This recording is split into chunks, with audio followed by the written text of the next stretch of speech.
Hey everyone, Charlie here, and welcome back to Natural Fukui. I'm here with my monthly check-in from the Fukui Botanical Gardens here in, where is this exactly? Asahi? It is in town, here in, just outside of Sabe City in Fukui Prefecture, Japan. I am feeling extra sort of motivated since coming back from my trip to California. I'm looking forward to showing you some of the things I got to experience there. Once I find the time to sort of edit those into something cohesive, I suppose. But I got to experience a lot of really exciting stuff in California as far as wildlife goes and as far as conservation and things like that go. And not only that, I was able to stock up on some books that I was really looking forward to read. Like I picked up one of Joe Lample's books, I picked up Christina Chung's book, and I also picked up Doug Tallamy's Bringing Nature Home. I hope I'm getting the title right, but and I went through that so quickly, and it's something that I've been wanting to read because I've been hearing so much about it through places like the Joe Gardner podcast and things like that. And after reading through that and sort of understanding how doable it is to be a more active part in sort of not only bolstering but restoring ecosystems and like that, especially for insects and of course the variety of animals that rely on insects, including us, our existence sort of relies on their continuing to exist. But anyway, rambling aside, I finished reading Bringing Nature Home at in record speed, and I felt especially motivated. And so one of the first things I did when I came here today to, again, this is the Fukui Botanical Garden, was I asked the staff at the desk if they were recruiting volunteers. And I have to say that the response that I got was a little bit disappointing. They called over the head of the park, and his response was, "We're just a botanical garden." And I was like, okay, well, what does that mean, right? And of course, the implication is that they don't do any volunteer work by themselves, and they don't recruit volunteers to work with inside of the park. However, after I sort of react like, what? You're just a botanical garden?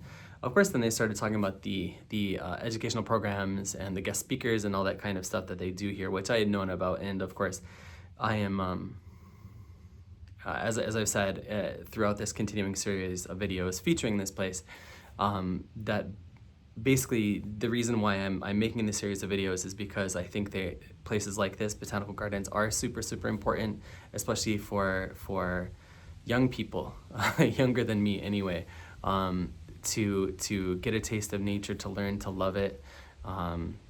And so despite that sort of lackluster response, and as I said, I was sort of a little bit irked by it because I do feel like botanical gardens should do as much as they can. I feel it's like a intrinsic part of what their mission statement should be, but also that's a little bit of projection, I suppose. But anyway, all this to say that I am looking at this place now here, and I imagine I'm going to go hiking in a couple of days here. I imagine I'm going to be looking at that mountain through sort of renewed eyes. And the reason for that is because, well, I'll talk about this a bit on the podcast, but I'm just sort of realizing that there's so much more to what's going on around you than just what you see, right? So we see butterflies, and we see bees, and we see ladybugs, but we don't much think about, I suppose, unless you're sort of made to think about through something like Bringing Nature Home.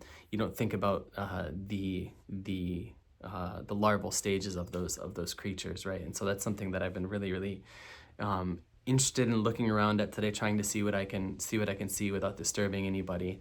But also not just that, but also trying to look more at the plants and see like, okay, what is this plant? Why are these caterpillars chewing on it? What kind of caterpillar is this? And it's been a much more engrossing experience for me. So anyway, this is where I'll stop my blabbering. I will, of course, as always, leave you with some beautiful images of this park and the living things that are inside of it.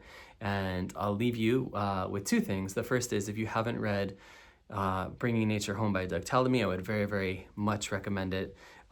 If you'd like to know more about that, the season finale of my podcast, The Distracted Gardener, is going to be focusing on the things that I learned in that book. And well, anyway, if you listen to it, you can check it out, and that's on Apple Podcasts and on Spotify. And as always, if you are ever in Fukui and you are looking to engage yourself in nature that is not something like a tiring hike or something like that, I would very much recommend coming to the Fukui Botanical Garden.